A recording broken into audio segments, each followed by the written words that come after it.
In terms of how all of this will, of course, play out, we are joined in by Holly Hudson, who's joining us live from London. Holly, let me begin by asking you this. Now, this, of course, is going to be an extremely controversial step by the Americans. What is the thinking that has gone behind this big move by President Donald Trump?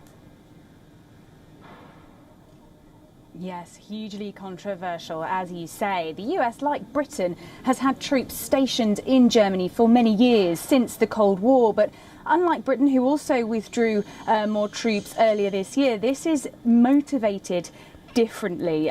This is the third of the entire US military force currently stationed in Germany, more than was previously announced that would be removed. And they're also moving the European headquarters from Stuttgart to Mons in Belgium at a cost, as you say, of billions. Now, why? Well, the official line from defence leaders is that the plan is part of the Pentagon's broader effort to redistribute US forces across the world to better compete with powers such as Russia and China. But if we look at what Donald Trump has attributed the reason to, it is seemingly much different. He essentially points to the fact that this is to punish Germany for what he has long criticised them for. He believes and has repeatedly accused them of not spending enough or meeting that 2% of GDP defence target for NATO. Now, in his own words, Donald Trump said, "We don't want to be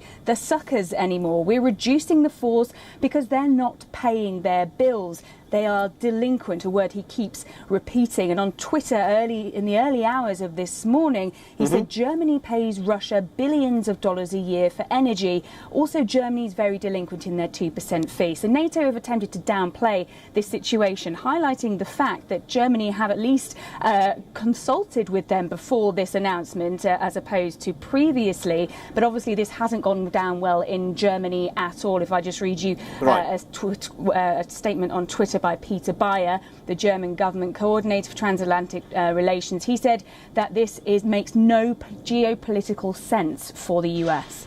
Absolutely, indeed. Now, but how is this, of course, going to be looked at in the larger context of Europe? NATO, of course, was there, as something that during the Cold War was seen as something that would take on the former USSR. Now, with the United States wanting to pull back, it's done so from Germany. How is this being viewed in Germany and also in other countries of Europe, like in France and Britain?